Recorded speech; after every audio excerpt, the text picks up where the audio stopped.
Welcome to the Holistic Success Show, where we discover expert insights on engaging topics in higher education, from building evidence based admissions processes to optimizing student and program outcomes. I'm your host, Dr. Kelly Dore, and this season we're driving into Success Reimagined, a theme dedicated to reshaping what it truly means to thrive in today's dynamic educational landscape. Today we're diving into the role of higher education in a time of accelerated change. As economic shift, technology disruption, and evolving learner expectations really reshape the landscape of higher education, how can colleges and universities redefine success, not just for themselves, but for the students that they serve? To help us explore these questions, I'm really excited to be joined by Ben Wildavsky. He's an acclaimed author, speaker, and thought leader on education and economic mobility. Ben is also currently a visiting fellow at the Harvard Graduate School of Education. Ben's latest book, The Career Arts, Making the Most of College Credentials and Connections, offers a compelling and hopeful roadmap for how students and the institutions that serve them can prepare for meaningful careers and lives in the 21st century. Drawing on decades of research, interviews, and storytelling, Ben illuminates how we can move beyond the rigid definitions of success and instead foster a more holistic, skills-informed, and opportunity-driven approach to education.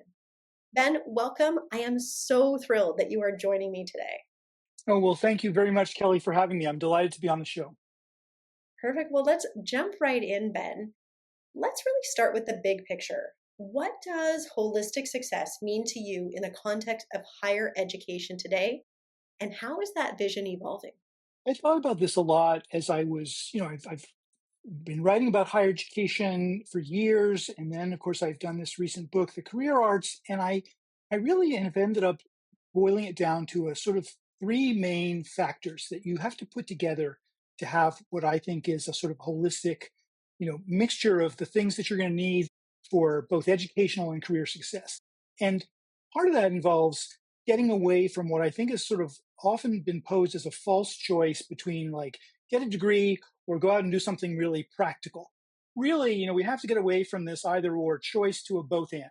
And the both and really has to do with, first of all, the idea that very broad skills that we often associate with degrees or with, say, the general education component of that kind of education, which includes things like critical thinking, communication, analysis, synthesis of information, and so forth. But we have to combine that with the very targeted, more specialized skills that are often what specific jobs are going to want. And it could be anything from teaching to nursing to accounting to computer science. And then the third factor is what I talk about is social capital, which is really another way of talking about networking. It's about the idea that your human relationships are really important in terms of taking whatever you've learned, both the broad and the targeted skills, but then putting them to work in the job market, which has to do with knowing people who just can tell you what jobs are out there, but also people who have worked with you or have seen you in action and who can vouch for you. And it's really that mixture of factors that we need to put together to think about sort of durable, holistic success. I love that. And I love breaking down that false dichotomy because I even remember that ages ago where it's this perception of, in university, it's like you learn all these very theoretical things and, principles versus the applied. And I love the fact that you're seeing it as a both and framework.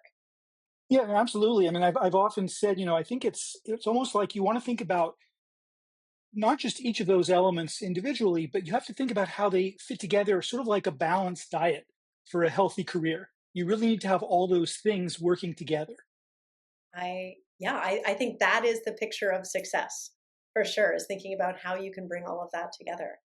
Now, the title of your book, The Career Arts, is very evocative.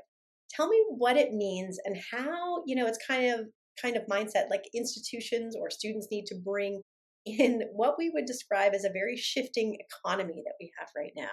For sure, and yeah, it is certainly it's an interesting and really a great time for us to be having this conversation. But in terms of the title, first of all, I have to say the credit for the actual that terminology, the career arts, goes to my editor, who I worked on the book with, Peter Doherty, who's a wonderful editor, was the longtime editor of Princeton University Press, and he's now at the American Philosophical Society. And he came up with that particular phrase. And really, I think what it's designed to capture is that this is not the liberal arts as we traditionally define them, although I love the liberal arts. And it's not the vocational arts, although, as I just said, targeted skills definitely have their place. But it's the career arts because it's thinking about how individuals can put together this mixture of ingredients to prosper professionally over the long term. I think that's so important. And increasingly, we're hearing about this concept of being career ready when you leave institutions. We hear from, employers that they're thinking about how do we assess people to be career ready? How do we make sure that we find that? Institutions need to really support the development of those targeted, as you described, career ready skills, while also, supporting the broader purpose of higher education. How do they strike that balance? How do institutions find that sweet spot where they can do both? I continue to believe that sort of the fundamental goals that we've traditionally associated with higher education and this, long Western tradition of higher ed going back, 1,000+ years, I still think that those which we could, let's call them broad skills, again, the reading, important books, analyzing them, trying to understand them, and taking some of those analytical skills and being able to apply them in many other settings. I still think that's an important part of what college should be doing. And of course, we know there's lots of different shapes and sizes of colleges in the United States. That's one of our strengths, is we have this incredibly diverse system. But we still have this expectation that general education in some form or another is going to be part of it. So you may not be going to like the classic great book school like St. John's College, which has two campuses where they really do read only the great books. That's the curriculum. Or there's kind of places like Columbia University or University of Chicago where there's a well-known core curriculum followed by majors.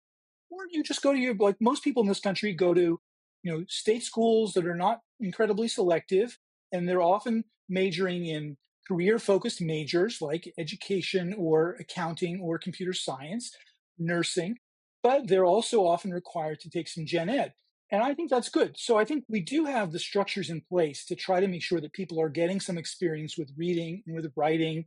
Maybe they have some exposure to social science or a foreign language, depending on what the requirements are at a school.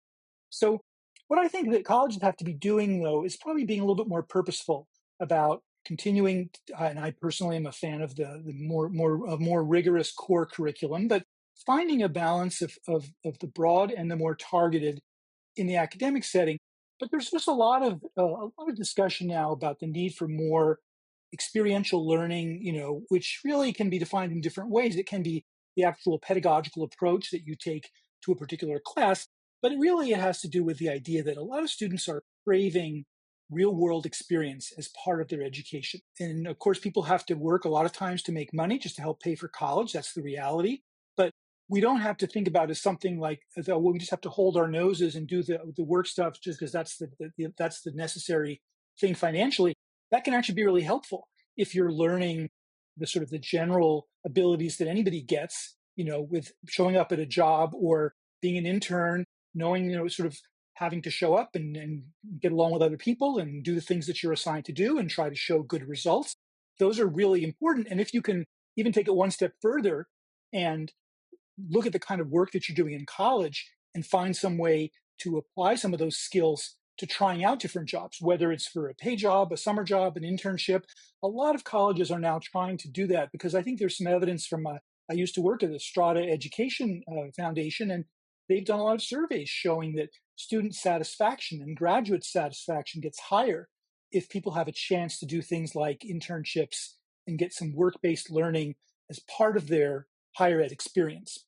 Absolutely. And I know from the employer side, there's a lot of data showing that they look for folks who have had those types of exposures, and it can be a safe place, if you could imagine, to try out those career ready skills or different types of jobs as you described. I think that's amazing. And now in the world where there's so many different ways to try and explore that, through micro internships or even simulations, there's different ways to try and apply those skills that, Yeah. isn't so daunting maybe to some folks. We talked about being in an interesting time right now. We are definitely in an interesting time where, the value of the college degree is questioned a little bit in some areas by some folks. What do you see as some of the most powerful ways that in that, conversation, higher education can ensure that they maintain their relevance? It's a good time to be asking this question, and it's definitely a challenging question because things are changing quickly, of course, because of generative AI. I guess I would say in a lot of the stuff that I researched for the research that I looked into for the book really shows that although there is a lot of skepticism about college degrees in terms of public opinion, we see that in some recent polls over the last few years, there's actually a very robust evidence based. If you look at all the economic evidence, so over the last 50 years, there has been a very, very strong, what they call the wage premium. There's a big difference in the average wages of someone who goes to college versus someone who only has a high school diploma. And that actually, not only it persisted, but it actually grew even larger during periods like the 90s and the early 2000s, when more people were going to college and getting college degrees. That did not erode the value. It actually continued having a very strong wage premium.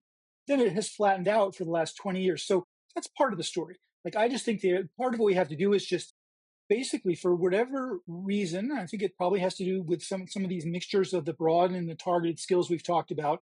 Employers have really valued degrees. And that's true, even though we have a lot of people concerned about it, and there's a lot of people pushing for we have to go for skills-based hiring and get away from degrees. Just the sheer economic evidence is really powerful. However, and the reason I say however is we're now at this what may be an inflection point with AI. It's really hard to say. Just today, the page one story in the Wall Street Journal, there's a new study from the Burning Glass Institute showing a combination of factors are leading to actually really surprisingly higher unemployment rates for recent college graduates than we've had recently. And, there's a number of factors that have people wondering whether there's going to be less incentive to hire those entry level college graduates where they typically they bring some skills with them, but they learn a lot on the job.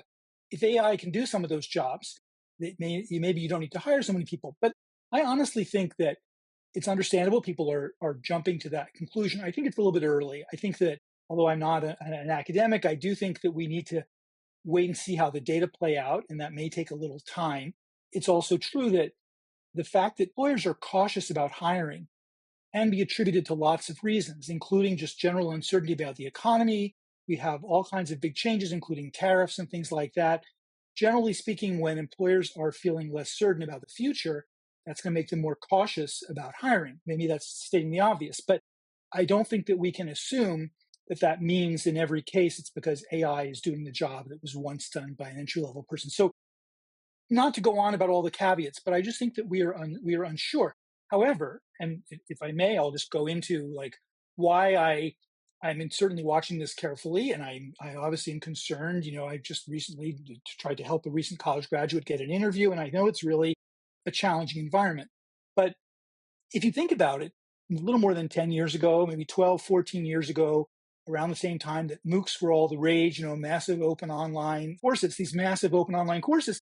At the same time, there was a lot of talk in places like Silicon Valley, which is always kind of wanting to sort of show how edgy they're being, that we didn't even need college degrees and people should just go to coding boot camp and they would learn everything they needed and not have to do all the expensive, extras that are part of the college experience. Well, coding boot camps are like one of the first things to suffer with generative AI because, as I understand it, I'm not a coder myself, but basic coding tasks are something AI is pretty good at. So the whole idea that you can just like pick like this very specific skill and just like worry about learning that skill and you'll be fine. I think AI is actually showing us that rather than be so focused on very specific skills, that we need to really lean into our human qualities, which includes partly flexibility, but it's also some of those things that I still associate with a broad education, which is learning to analyze and absorb new information,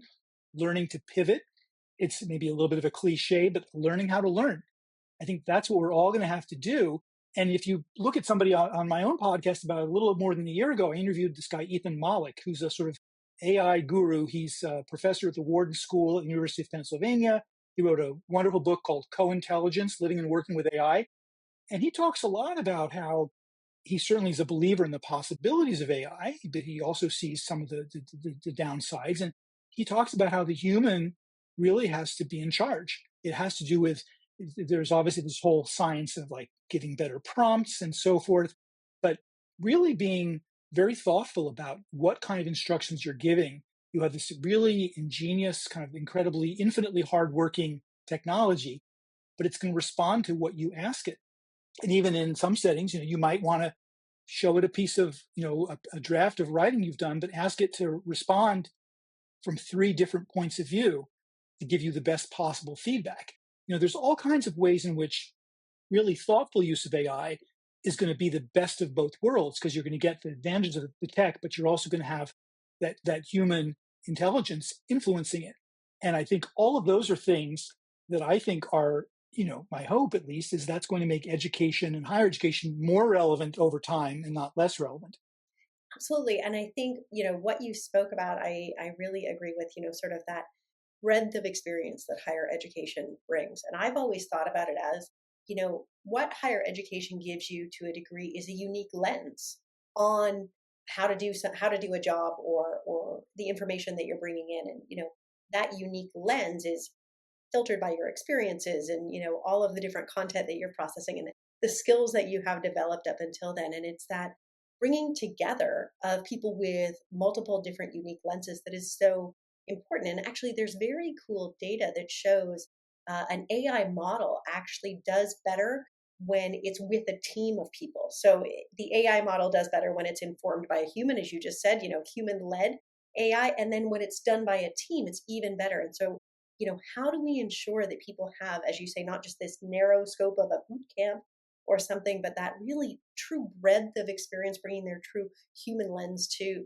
things? I think that's such a great point. I want to talk about sort of one of the third pillars in your framework that you talked about, which is social capital as the ingredient to success. And, I really want to understand, what role does social capital play in helping students achieve more career and life success? Because it is, sometimes thought of as a privilege for some to have that social capital. And so how do we create more access to that too? Like I said, I've been writing and thinking about, higher ed for many years. And then I've gotten more interested in workforce issues, in the past few years. But social capital was not something I had ever given much thought to until about 5 or 6 years ago. And it has really gotten to be so interesting to me. And it's really this whole idea of how you acquire networks, because some people are born with inherited advantages and some people are not. And that could be kind of depressing when you hear that. But one of the things that I found is that there's really a lot of great work and thinking going on about how people can build networks. And, the whole thing goes back to just the only bit of mini history I'll give you, because some people have heard of this article. More than 50 years ago, in the early 70s, there was a sociologist, he was then a PhD student, called Mark Granovetter. And he did a series of interviews with men. He was in Boston, so he was talking to like white men in the Boston suburbs about how they got their jobs. And he was expecting them to say that they all got their jobs through like their close connections, like their good friends and family. But I interviewed him. He's still doing some teaching at Stanford. I think he's maybe he's getting close to being emeritus, but he's still teaching. And he said over and over when he interviewed these men, they would say, no, the person, it wasn't really a friend, it was more of an acquaintance. And he kept on hearing about how people didn't know that well were the ones who made these connections. So he ended up writing this article called The Strength of Weak Ties, which was published in 1973. And it became one of the most cited articles ever in sociology and in social sciences. And it's really about this idea that it's not just your very close inner circle that gives you the information you need in the job market. It's basically you find jobs when you widen that circle, because the people who are close to you, they kind of have access to the same information you do. But it's like the person you maybe from a neighborhood activity, or from church or from synagogue or something. That person may have access to a whole bunch of other information. And so that's a very powerful finding. And partly what I'm interested in is to bring it forward is there's a lot of organizations, some of this is in my book in the career arts. So I talk to places like Raven, a nonprofit that works a lot with first generation college students to help them get really good first jobs by building their social capital. There's another one called Co-op Careers. There's another one called Project Basta. And their insight is really that there are certain skills that you can teach, whether it's sometimes in college, sometimes out of college, that really are about showing people who they certainly have, families and networks, but they may not have the kinds of professional networks that they're going to need to get plugged into some kind of an opening or some kind of an internship. But if you teach people about things like how to present yourself, how to take things that you've done, like maybe you had a fast food job or something, and you kind of feel like, well, that's not worth talking about. But actually, you can talk about the qualities you developed by your perseverance and your hard work and the things that you learn about working with people. Learning to see some of those things as a strength, not as a deficit, is part of building social capital. And I even talked to, I was up in Newark, New Jersey, visiting this Braven program, which is a partnership with Rutgers University at their Newark campus. And I talked to a student who had gone to Rutgers. His parents, his family had immigrated from Macedonia, actually. And, his parents worked as a night security guard, as a night lab technician, had no college and not a lot of money. And he was learning about things like informational interviews. The idea that, he through this program break, and he learned you could just get in touch with a Rutgers graduate, and it's a huge public university. And if you're not asking them for a job, but you're just saying, hey, would you have 20 minutes to tell me about how you got interested in the field? Surprisingly, often people will say yes. And he kind of realized that you didn't have to have these inherited advantages. You could just sort of learn how to do these things. So I think that's, I won't go into more detail, but it's really, it basically shows you that this is something that these are skills that can be acquired and taught. And I think that's actually kind of an optimistic message. I love that message. And I think it's echoed too as you sort of talk about the opportunity to develop these career ready skills. And when colleges or universities create those opportunities, that also helps people build networks that they wouldn't have otherwise had. It's really how all of these pieces of the framework fit together, which I love so much and I found so interesting about your book. I want to ask you, we talked about AI. So I want to ask you a question. There's a lot of unknowns, as you said very rightly. With the rise of AI in both higher education and it potentially, changing the nature of jobs, we don't know if it's going to take all of the jobs, but it's definitely changing the nature of jobs. How might you advise students and institutions change over the next, few years? How might you change the framework, if at all? That's really a tough one, because I don't feel like I don't have any very easy formula or soundbite about that. I mean, I guess I would probably say, as you can tell from what I've said so far, I think that leaning into this mixture, that you have to think about yourself. You could joke about the idea of building your own brand, but it's not just about your social media presence or things like that. It's just about your own. Economists call it human capital. It's what is your knowledge and your skills. And because we know that some of the very specific knowledge may get overtaken by changes in the economy, or AI may be able to do certain things, but I still think there's just a lot of value in going for an education that's going to leave you flexible and that's going to leave you able to get into new situations and to apply what you've learned and your ability to, again, to analyze, to absorb information, to synthesize information, to communicate it to other people, and to be ready to learn new things. There's a lot of discussion.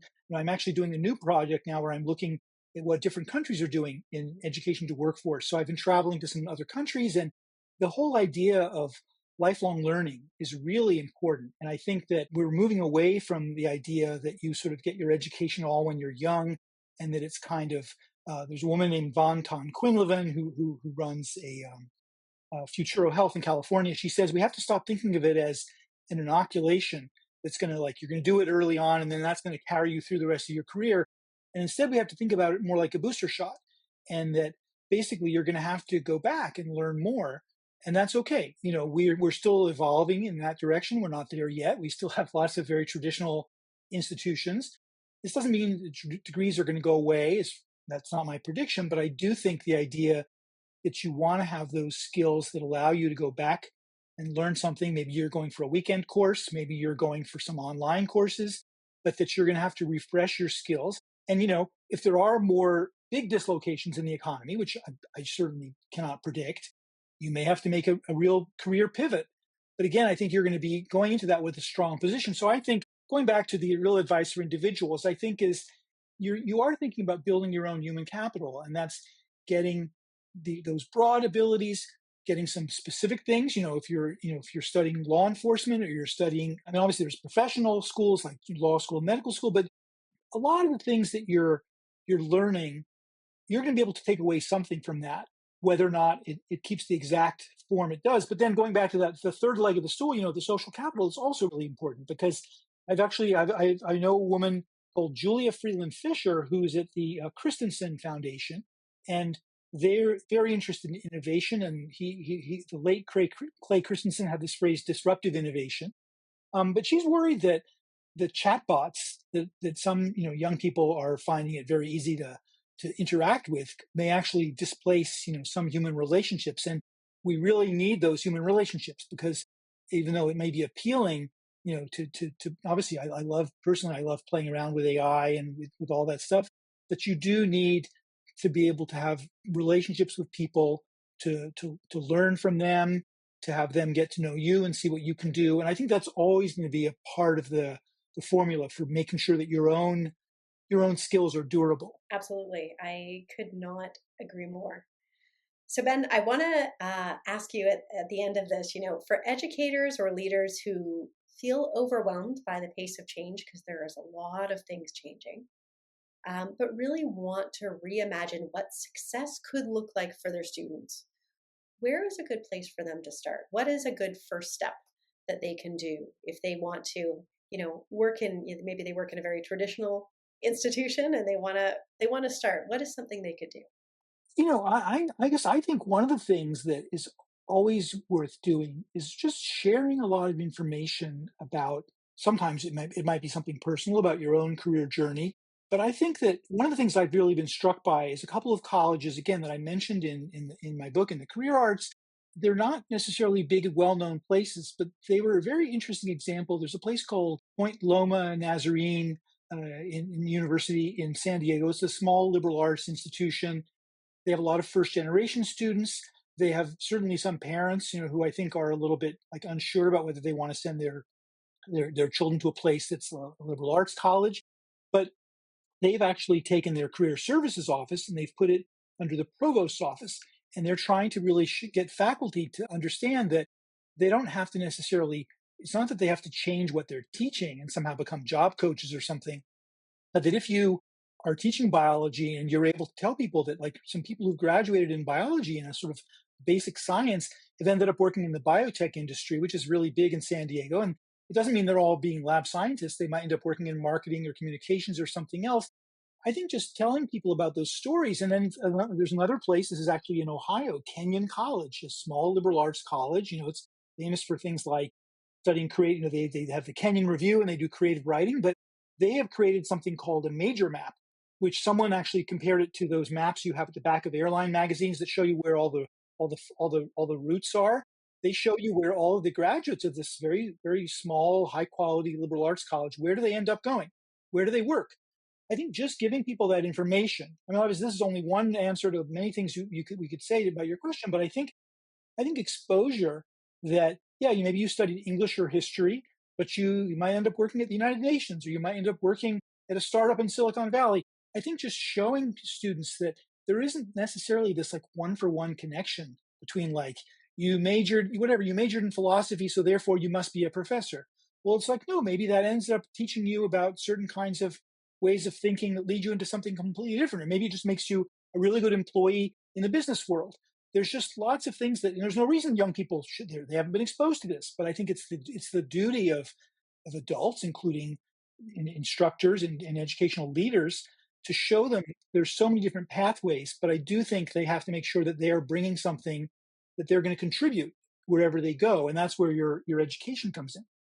Absolutely. I love that answer because I think that is right. So many people don't know, how, it's just the sandbox that you're playing in, but bringing your own lens and experiences and stuff, as you say, philosopher can go work in a startup, or can go work in a business and be exceptional. So, Ben, thank you so much for joining us today and sharing all of the insights. And the career arts is really, I think, just timely, and it's an incredible book for both students but also institutions as well, to really start to think more deeply about, what are we doing in education, what is the purpose of what we're doing in a really rapidly changing world. Well, Kelly, thank you so much. I'm so glad you found the book helpful, and I really enjoyed the conversation.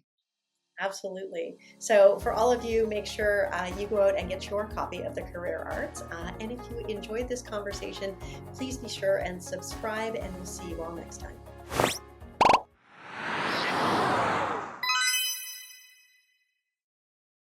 If you enjoyed this episode of the Holistic Success Show, please be sure to check out our other episodes. We have episodes coming out regularly all the time, so please be sure to subscribe so that you can stay up to date on all things related to student and program success in higher education.